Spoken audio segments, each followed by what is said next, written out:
PokerStatic.com. We bring you the interviews you want to hear. Now with your hosts, Brett Oliverio and Eric Bickle, the Poker Static Hot Seat.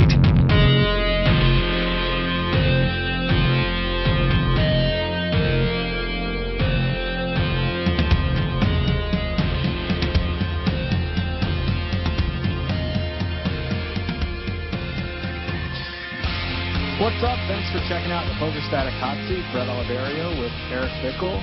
And joining us tonight is Jason Mercier. Of course, you know him as the 2009 Bluff Magazine Player of the Year, over $5 million in live tournament winnings.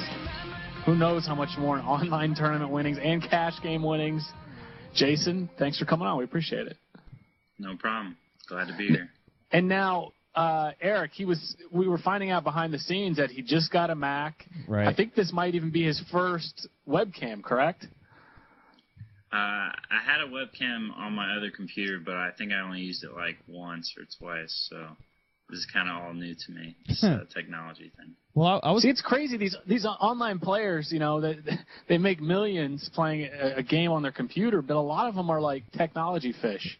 Not saying that you are. You may or may not be, but I mean, I'm decent at it, but I'm just like kind of lazy, so I don't know. I just had like my brother set up a bunch of stuff, and then he got really good, and I was just like relying on him for like a few years, and now I'm just way behind on like, you know, catching up on these things. But you're single, right? I mean, I don't know. Are you dating some chick, or what's your story? Yeah, I mean, kind of single right now, I guess. Aren't they going crazy with Skype and Uvu and programs like this, just crazy with the phone sex now? You add the video element to it. I mean, come on, you're missing out. I mean, you're traveling. I don't really like that kind of sex. You know, I prefer like the real thing.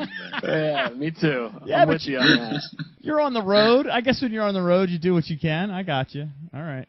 Yeah, you know, you make do with what you're given. So you're living in Florida right now, and I guess you're at your condo as we speak. I guess what jumps out to me is why not live in Vegas with all the rest of the poker players? I just hate Vegas. It sucks. So I mean, I'm there like 3 or 4 months out of the year, and that's enough for me. So I wouldn't really want to be there more than that. And plus, you know, I just like all my friends and family live here, like my close friends and family. You know, I have 3 older siblings, 2 of which are married, one's getting married, and you know, I think they're gonna start having kids pretty soon, and you know, I want to be around that as much as possible. You know, my 3 siblings live within 15 minutes of me, plus my parents live 15 minutes from me. So last year I was here for 143 days, which, you know, is less than half the year. So if I lived somewhere else, I probably would only be here, you know, like a month or 2. So it would be pretty tough. Where do you stay when you're out in Vegas? Depends on how long I'm there for. If I go for just like, you know, a lot of times I go for when it's like when I'm filming something, so I'll get like a hotel room wherever we are, you know, if I'm filming high stakes poker or, you know, like the big game or something like that. But if I'm out there for like a week or 2, I may stay, you know, just at the hotel, or like I have a few friends that have houses there, so sometimes I stay with them. Right, gotcha. Let's talk about how you got started, because, you know, Brett and I were talking about before we had you on that, you know, I don't know if this is just some of the websites just not really wanting to be honest about it, but some places say you started playing poker at 21, 22. I go, no way, that's true. I saw another one that said you started playing at 15. What's the story? Yeah. Well, I mean, I started playing in high school, playing like, I think in like 9th, 10th grade when I was like 14, 15, we started playing 5-card draw. I mean, we weren't playing with any sort of structure, you know, it's just like with quarters and whatever. And then when the TV broadcast came on with Moneymaker and all that, then me and my friends were like, we should start playing this Hold'em game and whatever. And right. And then we started doing that, and that was like towards the end of my junior year. I think I was probably like 16, And then when I went to Florida Atlantic University when I was 17, going on 18, and started playing online and started playing in the dorms with all the kids there. So that's when I really started playing a lot. What were you like in high school? Were you a good student? How were your grades? Did you kill the SAT? I got like around a 13. I think I got like a 1290 on the SAT the first time I took it. Nice. Yeah, I was like really good at math, so I didn't really have to like study much in that subject. I don't know, math just came really natural to me, so I kind of like breezed through high school, just like did what I could to make sure I got B's, and I think I had like a 3.2 GPA or something like that, and I got a full academic scholarship to Florida Atlantic. Wow. Yeah, I was more like focused on sports when I was in high school. The grades were just like, I was just like doing it so that my parents wouldn't whip my ass, so. Right. But yeah, I was really focused on sports. I played soccer, basketball, and baseball, pretty much all year round. And I was trying to play basketball in college, but I kind of just decided not to pursue like going out of state, and so ended up just going to Florida Atlantic, which is like 45 minutes away from where I live. What position did you play in high school? I was point guard or shooting guard, just depending on if we had anyone that could dribble on the team. If we did, then I'd play shooting guard. I'm curious, when you started playing online, did you start out playing the sit and goes? Were you always playing tournaments? Did you play cash games? How did all that evolve?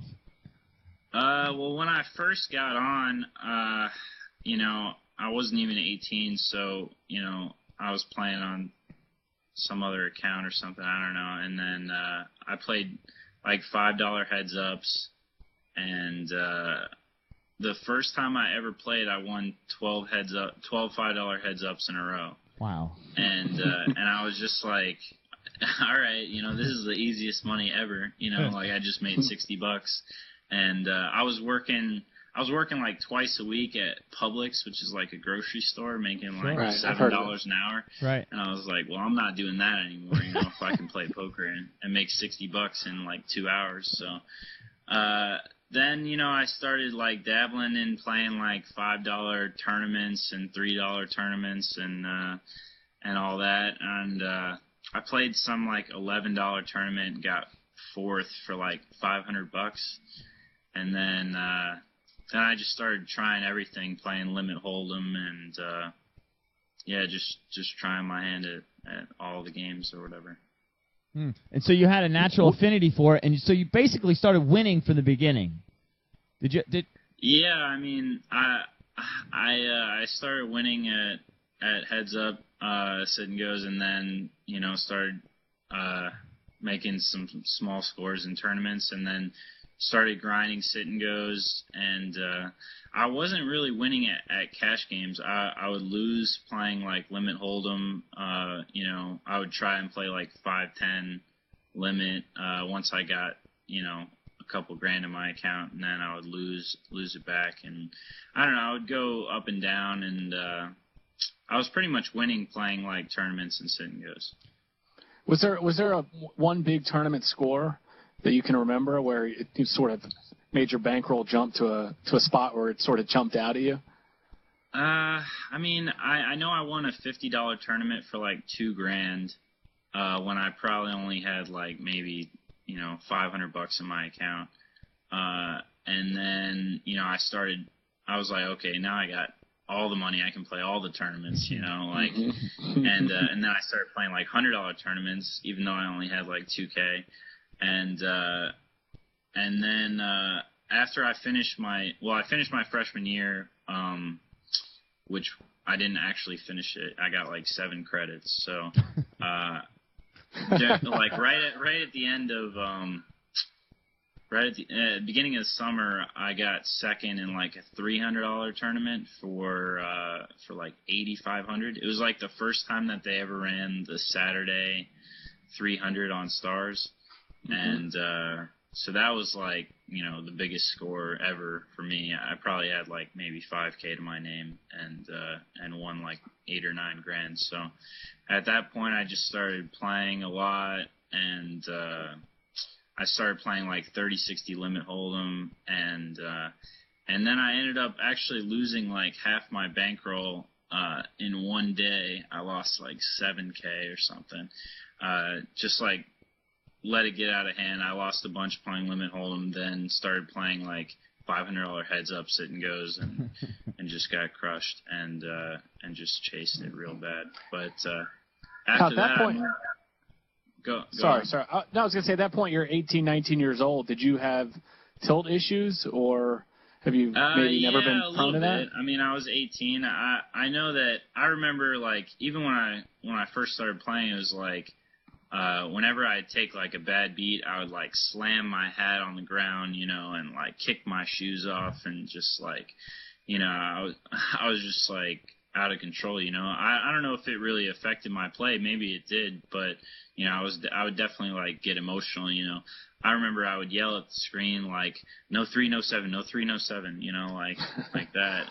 And, and then it would come, and I'd be like, God, you know, but sounds familiar. Now, yeah, I just kind of learned that, you know, that you just have to watch, you know, and just, like, not let it affect you, and just, you know, shake it off, because it's going to keep on happening. Now, did you at some point did you do research? Were you buying books? Did you join any of the training sites? Were they around at that time? Were you on 2+2? All of that. God, I was so oblivious to all that stuff. You know, I was just like in my own world of, like, you know, I guess I was just a degenerate at that point. You know, I was just, like, trying to play as much as possible. Like, I was working out, you know, the strategy in my head. I wasn't really, like, trying to figure out, you know, I was just, like, basing it off of what other people were doing, and, like, you know, how I could adjust my game and things like that. I've still never read a poker book. You know, eventually I got on 2+2, but it was mostly just to, like, transfer W dollars and stuff. I don't really like, or find out what people were talking about me once I got semi poker famous, you know. So yeah, I don't really like to research the strategy stuff.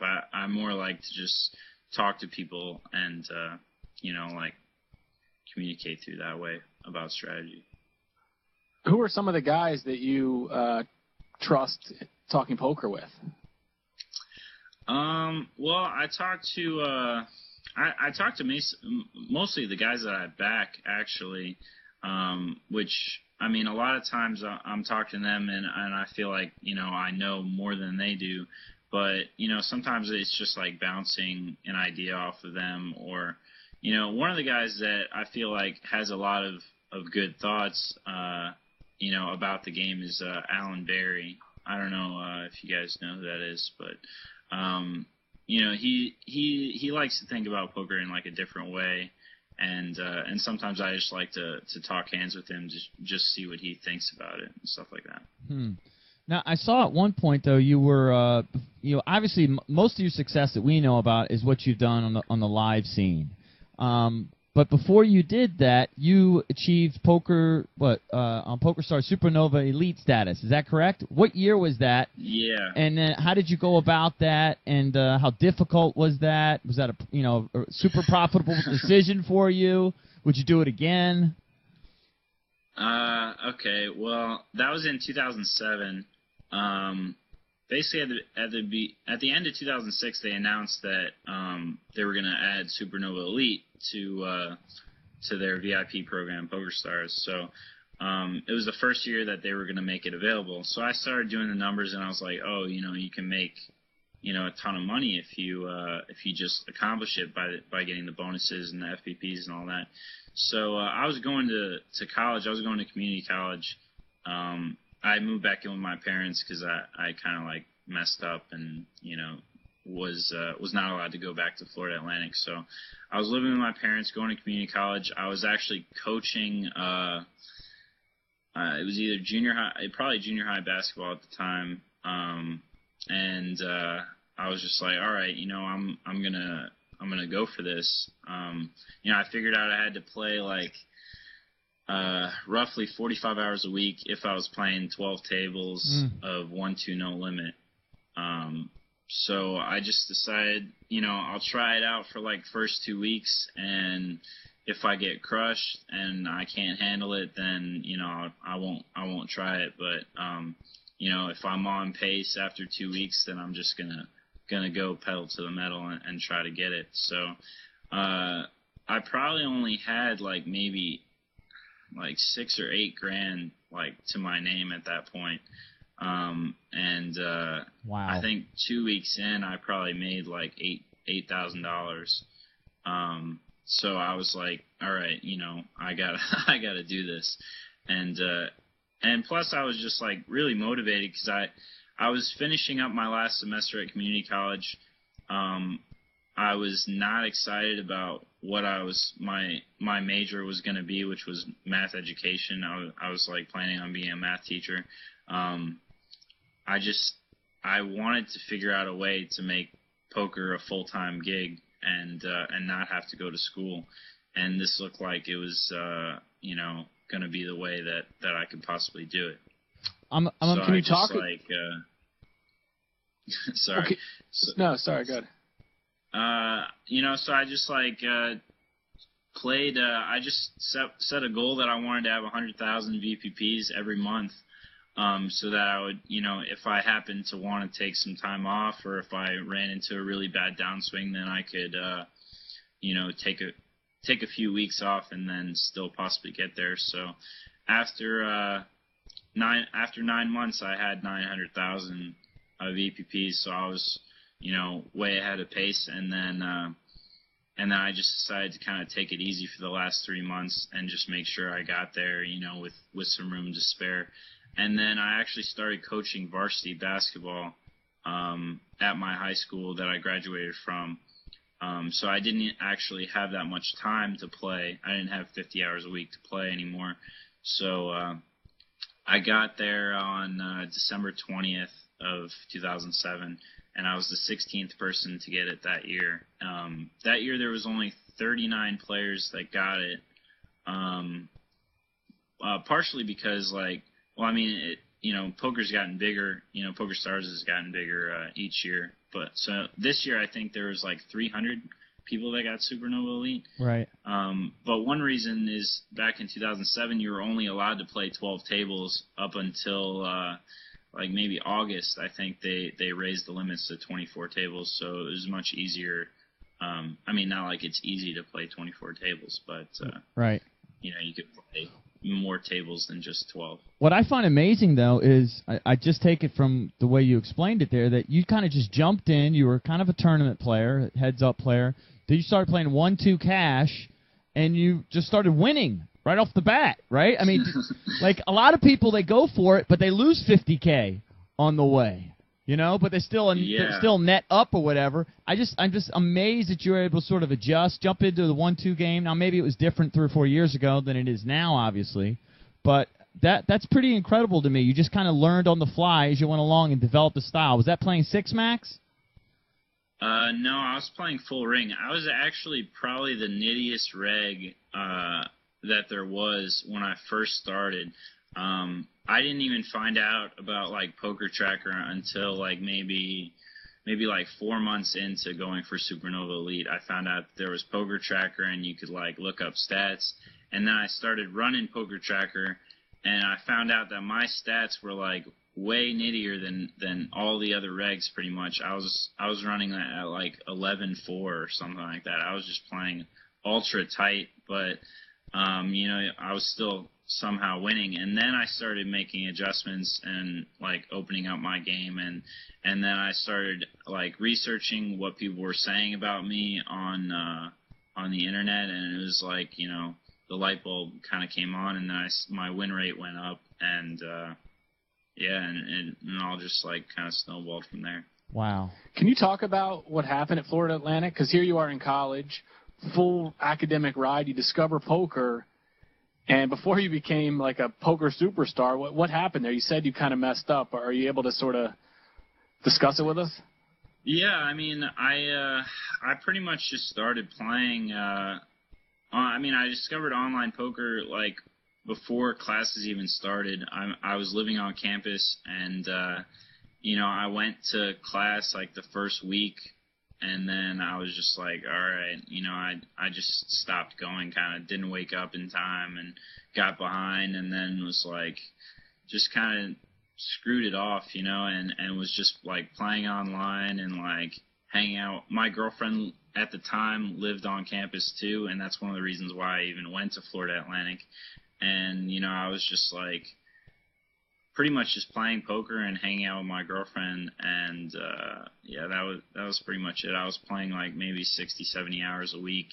Even though I was playing for such a small amount of money, I was just like really addicted, and I just didn't really go to class. And then my parents, I got 7 credits out of like the 12 or 15 that I signed up for first semester. My parents were all upset, and they're like, how did you fail these classes?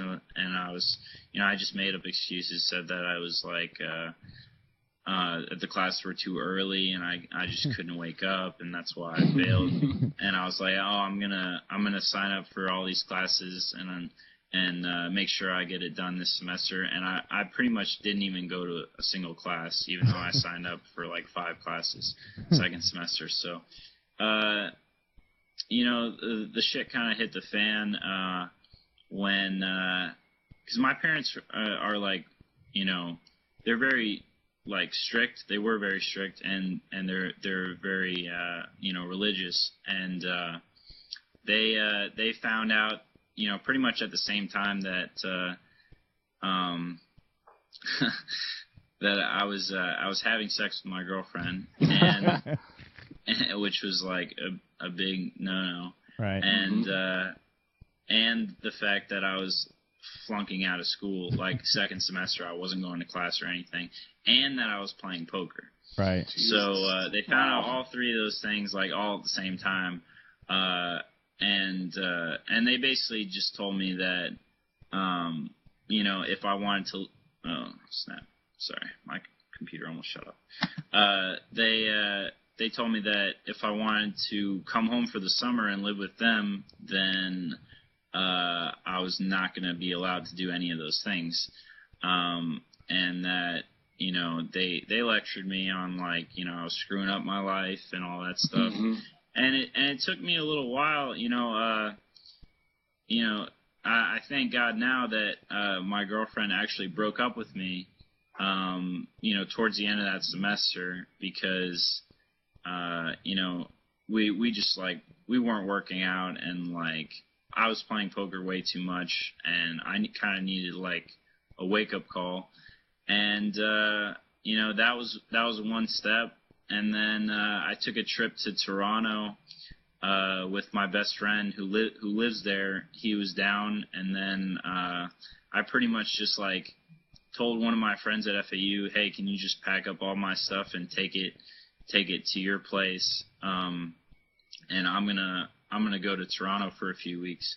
And I went up there, and my friend kind of told me that I need to get my head on straight and stuff like that. And I came back down to Florida, and I was living with just a friend at like his grandma's condo, that she didn't live there, but like we were just using it for the summer.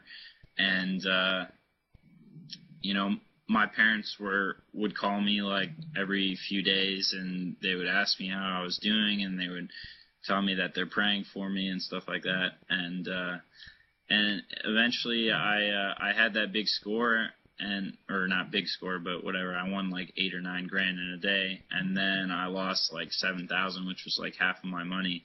And the next day I called my dad and said I wanted to move back in, and I wanted to go to school, and I realized that I couldn't make it on my own playing poker at this point. I was only 18 years old, and I moved back in with my parents, and then I told them I was going to stop playing poker, which I did for like 2 months, and then I started playing again, and like I was playing kind of behind their back for a little bit, and then eventually I told them, you know, that I was playing and that I was winning some money, and I wanted to be able to play and live at the house, you know, and I told them that I was only going to play a certain amount so that I could make sure I went to class and got my grades and stuff, and we were able to come up with a deal. Nice. And then, so you do that for a while, and I assume you're making enough to make that work. You really make your mark, though, playing live. When do you make that transition? When does that factor in? Well, during 2007, you know, my parents were asking me where I was going to go to school, because I finished at community college, and they were like, where are you going to go to school in the fall? And, you know, they didn't know that I was playing as much as I was, and that I was making as much as I was, trying to get Supernova Elite and all that. And I basically broke the news to them that I wasn't going to go to school, and that, you know, I had already made this much, and I was going to make, you know, this much for the rest of the year. So what kind of money are we talking about, Jason? Well, if you just get Supernova Elite and have a break even year, you should make about $100,000. Right. So, you know, I was winning on top of that, so, you know, somewhere around, you know, a little bit over that. So I told them this, you know, and basically had to show them, and they were like, well, if you're not going to school, you can't live here. And I said, that's fine, you know, I got enough money, I'm going to move out, you know, and I moved out. I bought the condo that I'm in right now. I've been here for like 4 years, and I just started playing online a lot more, and then once I got Supernova Elite, I won. You get 2 packages. So I had a package to the Bahamas and a package to Monte Carlo, and I went to the Bahamas, didn't do anything there, and then I was planning on going to Monte Carlo. Well, I saw that there was a San Remo, an EPT in San Remo right before Monte Carlo, and that they were very close. So I decided to try and win a seat. Just like one night, I got home at like 4 a.m. and saw that there was a step 5 that had like 7 out of 9 people registered. So I played that. I just bought in for $700 or whatever. I played that and won it, and then registered for step 6 and won that too. So I had my seat to San Remo, and San Remo is the tournament that I won. You know, that was like 3 weeks beforehand, and I booked my flight and went to San Remo and won it for over $1 million. Oh my God! Now leading up to, I mean, obviously that's just mind blowing. But leading up to that, what was your relationship like with your parents? Was it still really fractured, or were they getting used to what you were doing? It had actually gotten like much better. You know, when I moved out, I think it was less like, you know, pressure on, you know, because they weren't like, they didn't feel the need to like tell me, okay, you got to get your schoolwork done. You know, I was kind of like, I was just making money for myself, you know, and I was like, I would go over there, you know, and they're like, well, how's the poker going? And I'm like, it's going great, you know, I'm on pace still, you know, like, and they became like kind of excited about it, you know, like, oh, are you almost there yet? And then you know, they once they really were 100% on board when I went really deep in San Remo. You know, I called them after day 2, and going into day 3, I think there was 32 people left, and I was the chip leader. And you know, they were like, wow, you know, if you make the final table, you get like or you know, they were like, you're already getting like 15,000 euros or something. That's like $25,000. I'm like, yeah, if I win, I get $1.4 million. You know, and they were like, well, you know, do you really think you're gonna win? And I was like, I know I'm gonna win.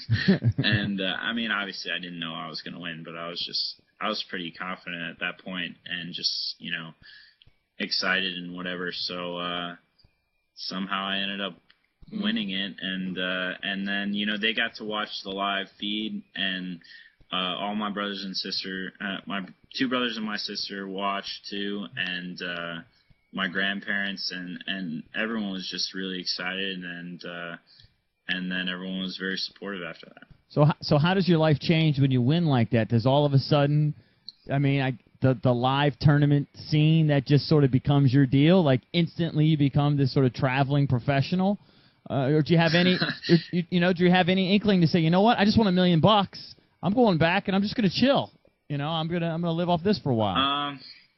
Well, the thing is that that was in April, and I had already kind of made plans that I wanted to go to the World Series that year, and I was like, maybe I'll play 4 to 6 events. I wanted to play a few small no limit events and try to play the main event. And this was just okay, now I have over $1 million. I can play pretty much any event I want at the World Series. So I went to Monte Carlo, and then I was like, okay, I'll go home, chill out for 6 weeks, and then I'll go play, all the no limit events and PLO events at the World Series. I did that, and I didn't final table anything, but I went pretty deep in I cashed in 3 no limit events, and I got 13th in some $2,500 event, which was very disappointing. And the way that I busted in just a lot of events, I felt like I wasn't sure if I was playing good. I would just go out with in a marginal spot where I reshipped light, and I was just I wasn't sure if I was playing well. I was maybe I started to question whether or not I was at the level where I should be playing these big events. I started to think maybe I got really lucky in San Remo. Maybe I was just getting dealt all the right hands in the right spots, and after that I went home, and I chilled out for a little bit, and I planned a trip to Europe. I was going to go to play the Partouche Poker Tour, then play EPT Barcelona, and then play World Series of Poker Europe and EPT London. And I was like, okay, if I'm going to go play these 4 big events and play the side events, and if I don't have a profitable trip or feel like I'm playing really, really well, then I'm probably just going to, call it quits on playing all these big live tournaments and traveling, and I'll just go back to playing, 5-10 no limit online and just chill in Florida. And on that trip, I got 6th in EPT Barcelona for $300,000. Then I final tabled the World Series of Poker Europe PLO event, and I was 2nd in chips with 9 players left and got 8th, which almost broke my heart. And then I won the EPT London High Roller event for $900,000. Oh my God. To end the trip. It was 945, but what is it? Yeah, well, what does the extra 45 matter? I lost 90,000 on the exchange rate with that event, so it's 45 less than 900K. So, gotcha.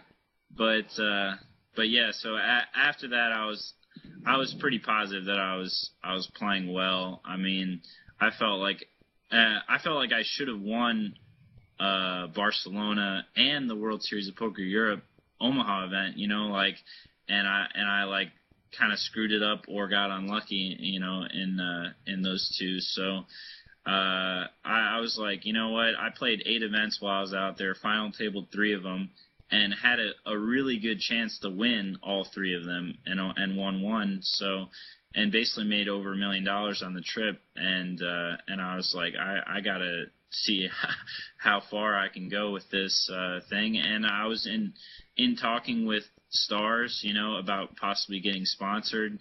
So I was like, I need to keep on playing as many live tournaments as possible, and maybe if I win a big tournament in the U.S., then maybe I'll get a deal with Stars. How did that come about? Did you meet with them? Did they seek you out? How does that arrangement work? I mean, I kind of established a relationship with them since San Remo because I was second in chips going to the final table of San Remo, and Dario was the only sponsored Stars player. So I got a patch deal with them for the San Remo final table. So since then I started, I became friends with a few of the people that work for Stars, and then, when you keep final tabling EPTs, you meet all the right people for Poker Stars. So then, they really liked me, and a few people were like, yeah, we're gonna make sure that you get on the team. But it just didn't work out. At that point, they didn't want to sign any American players, and I didn't get signed until I actually won a bracelet in the summer of 2009, which was 9 months later after I won the EPT High Roller event. And I was also having just a good year so far. In 2009, I had won a couple prelims at LA Poker Classic and the Win. And then once I got the bracelet, Stars kind of approached me they wanted to sponsor me for the main event. And I was just like, I don't want to be sponsored for the main event. I want to actually be on the team. And then, I was able to make that happen. So. Nice. Now, as you're making all of these incredible scores, right? When you first burst onto the scene, do you have 100% of yourself at that time, or are you selling pieces of yourself? It's actually funny. For San Remo, I went over there by myself.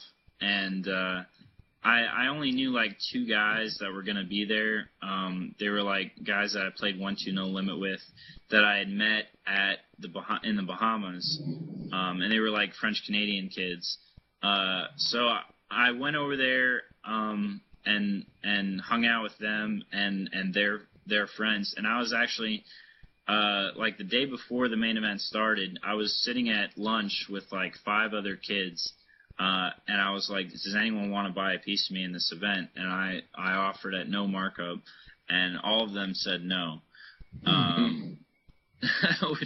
Which thank God, because, now all the money was mine. But I ended up, swapping with a couple kids in that event, and I had, 88% of myself. But wow. Pretty much every tournament that I've played, I've had, close to 90% or more of myself in every event. Wow, that's incredible. As you're making all these scores, how much of the money are you setting aside, for your future, for your apartment, and how much are you just willing to put at risk?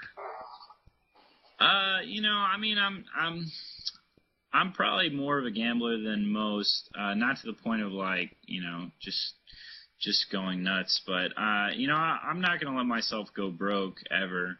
But I am willing to gamble and, take shots at high stakes cash games and televised cash games and stuff like that.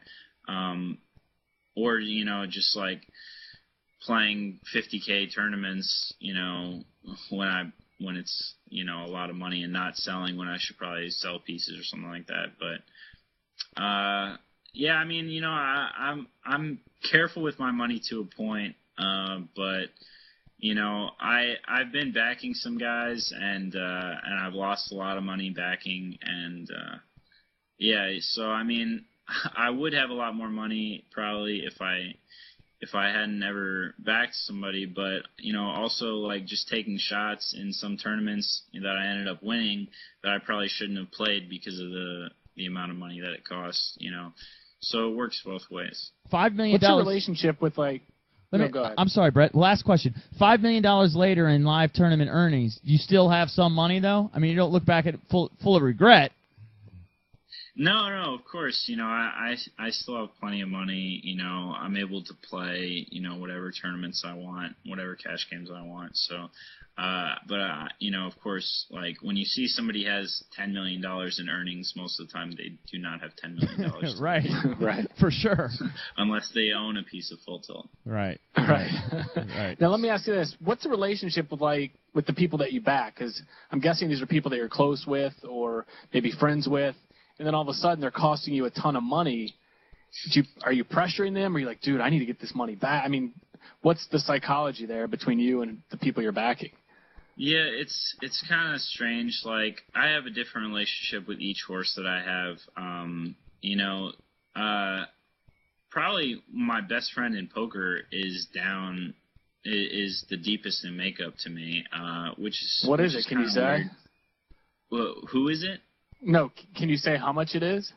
Oh, it's close to 300,000 at this point. Wow. I mean, it's rough, It's like, I'm still like good friends with him. I'll call him and talk to him about, just life and stuff like that. But it does get to a point where I'm like, bro, like, can you please just hit something, because it's getting ridiculous, Like, he's in the last like year. I mean, he had a big score like a year ago, that got him out of makeup. But since in the last year, I mean, I'd say he's probably cashed in like 3 out of like 75 live tournaments or something like that. Jesus. And I know he's like running bad because he's a good player, and I've seen him play and he plays well, but it is hard to watch. I mean, just like especially if he gets like a big stack in some event, I'm just like, all right, this is it. This is the one where he gets out, and or he has a big score, and somehow it just doesn't work out. So it is definitely hard to watch. And I mean, I really wish that I had never got into backing, but at this point, I'm just trying to make positive EV decisions. Yeah, because if you stop backing him, then I'm guessing you're just out of that money. So you kind of have to keep putting him in events, hoping to get your money back, right? Like, when does it stop? When does the cycle stop? I mean, or does it not? I'm not going to let myself go broke. So, I mean, the good thing is that I have a lot of money coming in, like just from playing poker myself, and also from like my Stars deal. So, I can gamble a bit with these guys that are stuck and hope that they get out. And if I think that they're playing well, I mean, it's hard to not put them in events, especially when I see how terrible everyone is that plays these tournaments. So, I'm just like, these guys have to be plus EV in these tournaments, because like they're good players and everyone just sucks so bad. So they still suck? Because I see your tweets. You're like, you put the hashtag everyone still sucks at poker. I mean, by the way, you can follow Jason. What is it? It's just twitter.com/Jason Mercier. Yeah. Do you still think that players are bad in these 10K events, these big buy-in tournaments? Oh, they're not bad. They're awful. Just awful. Hold on, I have to plug in my computer. Good. I mean, it really is shocking when you sit down at like a $10,000 tournament and you're like, this table is softer than like a $50 freeze out on online, I mean, just like it's hard to even explain, but I mean, you have to be there to see it.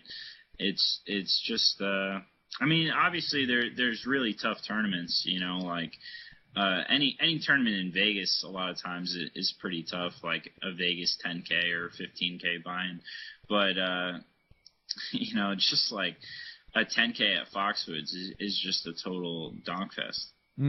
What percentage of guys out there that are grinding? Because it seems to me that sort of the tournament scene is made up of a few guys that get scores, that they puts them in action for a while, and then they sort of disappear. What percentage of guys can actually, that aren't sponsored by PokerStars or Full Tilt, can actually grind out a living playing live tournament poker? Or UB? Yeah, right. Or UB. Right. Yeah. God, I mean, if they're not backed, it's like so hard to be able to play 10K tournaments. I mean, if they're actually like a professional and they don't have like some sort of business thing, I mean, there's so few. If you try to figure out how many players play live tournaments for a living that aren't sponsored by PokerStars, Full Tilt, UB, and aren't backed, I mean, then I'd say it has to be under 10 players. Right. Has to be. I can't even think of any. I can't think of any. Like, I was like, oh yeah, this guy, but oh, he's backed. Like, right. I mean, everyone is either sponsored or backed, or they have some sort of business on the side that gives them the money to be able to play these tournaments. So, I mean, I'm sure there's some guys that are able to do it that don't play 10Ks, but there's pretty much no one that isn't sponsored, isn't backed, that plays any live tournament. So it's just impossible. Yeah, so is it impossible to do it? Is it impossible to win a live tournament, big 10K event, live tournament poker if you're not unsponsored?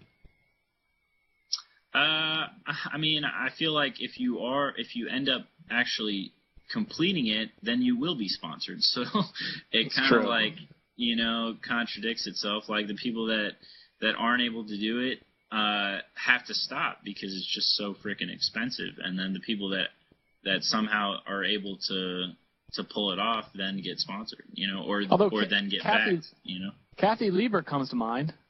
Yeah, right. She's not sponsored. Yeah, she's not sponsored. I mean, but you never know. She might be backed. She may have money from somewhere else. Who knows? That's true. I mean, she may have just invested her money very well from the scores that she had in the past and is able to just live off of that. You never really know like what someone's deal is, and why they're able to play these 10K events. But usually it's not just because they're crushing 10K events. Right. Right. Let me ask you about the cash game side of things.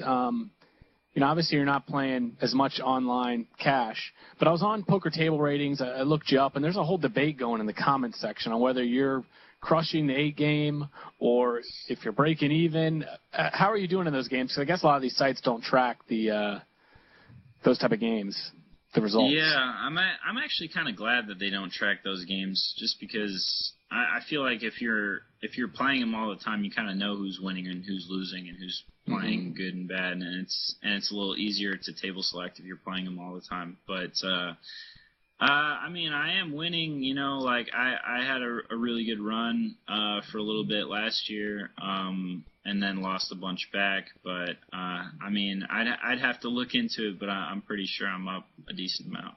Mm. Who are some of the so sick by 24? I mean, you got millions in tournament scores, and a lot of people want to say, oh, he's just a luck tournament donk, luck boxes away, but then here you are playing the big time cash games consistently as well. So that's pretty freaking impressive.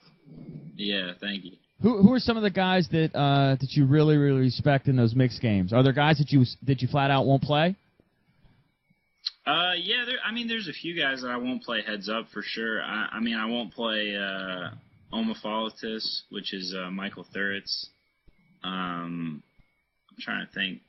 I won't play Billy Wallback heads up just because he's really tough heads up. But I don't mind playing with him if it's like 3 or 4 handed. Same thing with Harrington 10. If the game is like 4 to 6 handed, I don't mind him in the game. But if it's heads up and even 3 handed, he's really, really tough. So, I mean, there's almost no one that, if the game is 3 handed and I'm like willing to play, there's no lineup that I've seen that I won't sit down with. If it's like Harrington and Rafi Amit and Omophaulatus, that's probably like the toughest 3-handed lineup I could think of, and I'll still sit with all 3 of them and make it a 4-handed game. It's just like there's some times where I just won't sit if 2 guys are playing heads up and they're really tough. But yeah, I'll pretty much play in any game if it's going to be 4 to 6 handed. Is it mostly the mixed games that you're playing? Do you just sit and play heads up PLO? I mean, I'm just playing 8 game pretty much on Stars. I like to play 4-8 But sometimes I just play 100, 200 if that's the only game that's running. Mm. So what's coming up in the near future for you? You traveling, cash games, televised I'm stuff? going to dinner tonight. Oh, nice. Where are you going? I'm going over to Somewhere my nice? parents' house. Nice. Oh, okay. My mom's cooking, so I'm really So looking things are forward all to that. things are all good with on the home front with your parents? Yeah, things are great with my parents. All that stuff's in the past. Nice. But Good. as for like what I'm doing, I'm pretty much going to be in Florida for a while. Well, I'm going to be in Florida up until April 8th, and then I'm going to Mohegan Sun to play the NAPT event there for like a week, and then I'm going to come back to Florida, stay here, play the WPT that's going to be here, and then I have to go to the grand final for EPT, which is in Madrid, and that I'm going to leave for that like beginning of May, and be out there for like maybe 10 days. Come back. Actually, I have to look at flights. I'm not sure. I may just fly straight to Vegas to play the 25K WPT, and then come home before the World Series because my brother is getting married, and I'm going to be in the wedding and all that, and then go back to Vegas for the World Series. Wow. Very nice. You're living the dream, my friend. Seriously. Trying to. Enjoy it. All right. Well, thank you very much for joining us, Jason. We really appreciate it, and continued success. Yeah, thank you. Good luck, man. Thanks. No problem. Thanks for having me on. All right.